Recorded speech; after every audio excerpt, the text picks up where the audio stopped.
waste. Take, make, waste. So in terms of taking, you take less. You see how I could quickly adapt to your framework. Thank you. The second one is the make part, right? So that's the design of environmentally friendly products. So when you're making things, you already design them in an environmentally friendly fashion. And finally, landfill diversion, meaning that when you waste, you try to waste less so that you don't consume the landfill space. Now, landfill space is an important issue in places like Europe and Japan, where they don't have ample space. So for these reasons, there are a number of ways that the legislators can go into the picture. And there are two main types of policy tools or families of policy tools involved. One is that you require things, but then if you make them mandatory, then you have to check compliance. So you have a certain amount of budget, you can spend that money after you make things mandatory, making sure that people are fulfilling those requirements. And that is the European way. Germans take it to an extreme.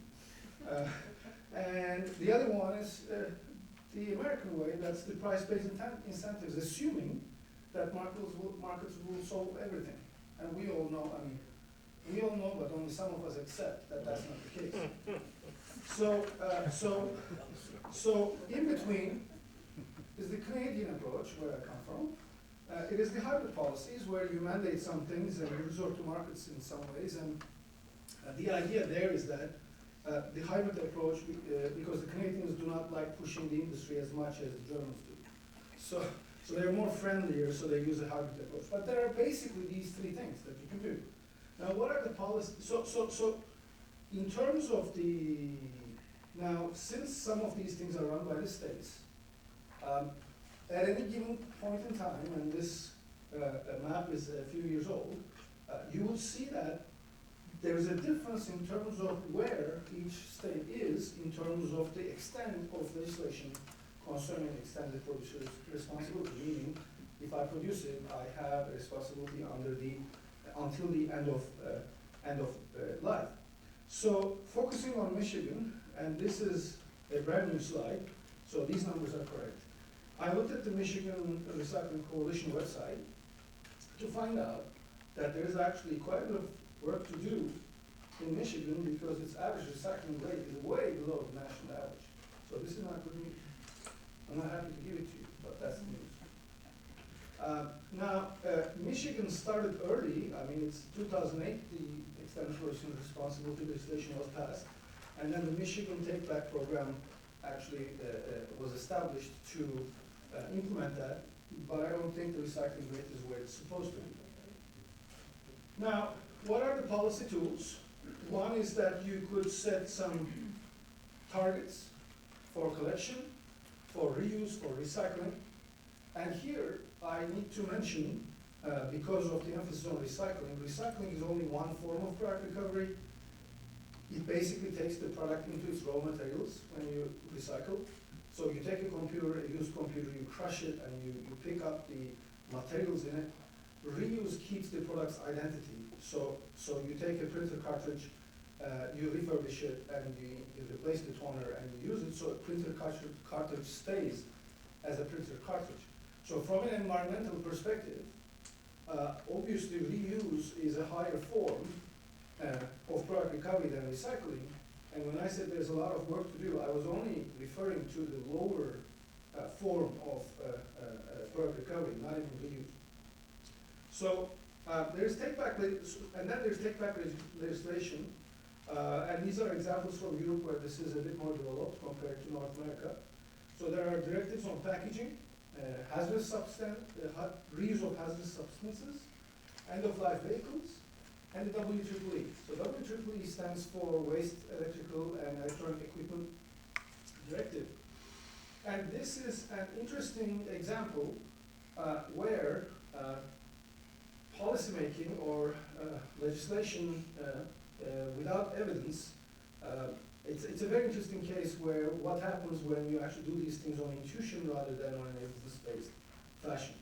So originally the WEEE directive in Europe was passed in 2001, and the intent was to basically have the signing nations sign on to extended pursuit responsibility, work with some collection, reuse and recycling targets, and then hoping that these targets would incentivize or channel firms to design more environmentally friendly products.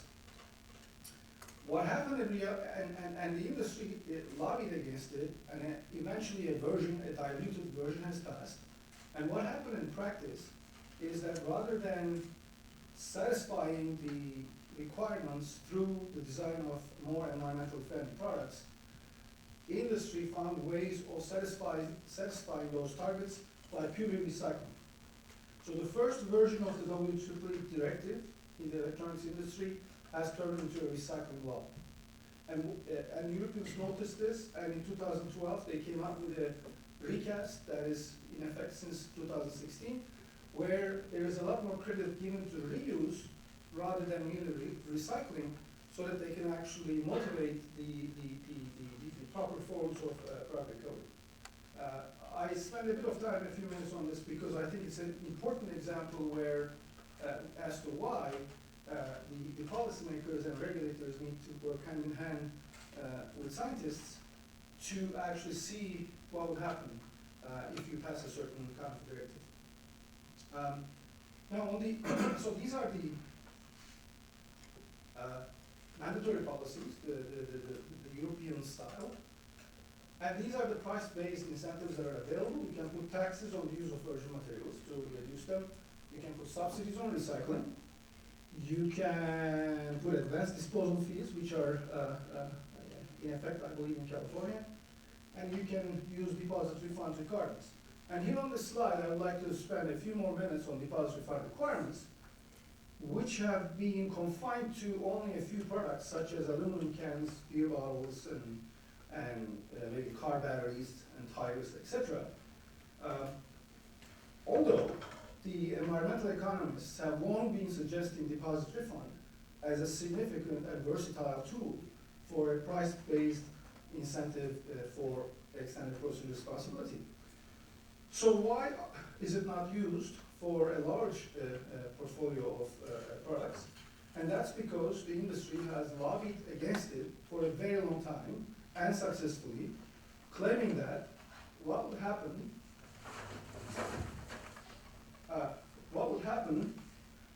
is that if the government were to increase the deposit on a certain product, meaning you buy the product, you pay a deposit, just like a bottle of Coke, and then you bring the packaging back or the product back, and then you get the deposit back. As you increase the deposit, what will happen is that the effective price of the commodities will go up, and so therefore the demand will go down, so therefore the industry will suffer immensely from increased deposits. That has been the claim, and that has been argued very successfully, and so therefore the deposit refund schemes have been confined to a very select group of products. We have done some work on that, and actually showed that if you were to optimize your pricing strategy, and the optimizing of the pricing strategy is that the firm doesn't reflect the deposit squarely on the product price, as in this previous graph, meaning that this is and this was an example for a car tire. So it's so this horizontal line is the price, and as the deposit increases, the price goes up.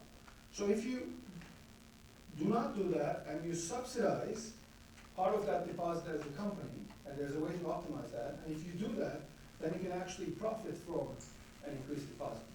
So there are ways of establishing win-win arrangements where obviously as the deposit increases, then the likelihood of returns increases as well. So it is friendlier from an environmental perspective.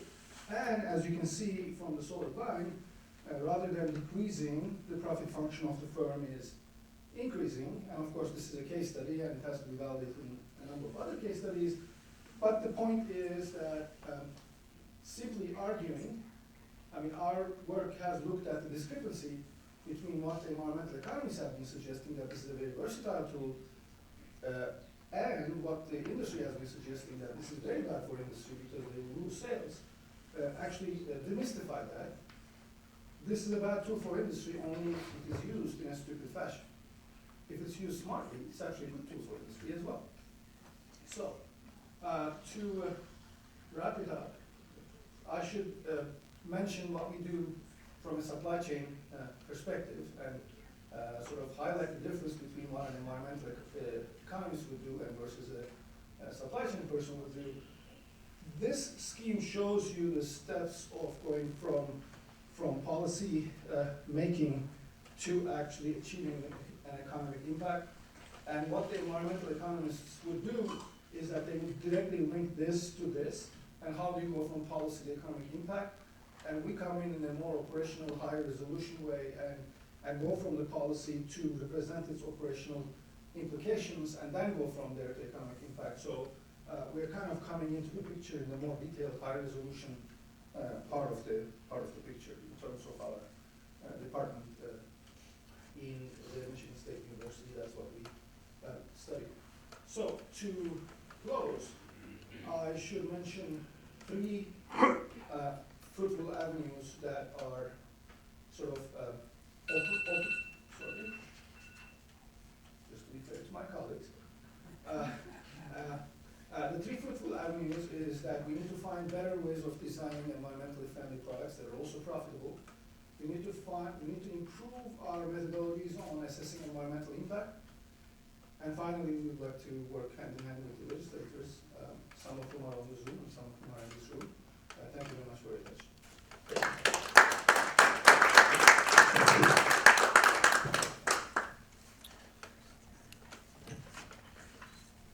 Well, thanks to my fellow panelists. You awesome lead into what I have to talk about today. I have a couple different goals. One is to talk about the challenges and opportunities at the end-of-life management of durable goods. The other is to talk a little bit about policy.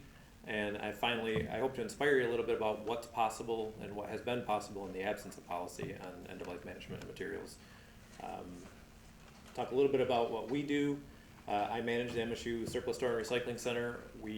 I was actually one of the first, if not the first student hired when MSU founded a recycling program back in 1989.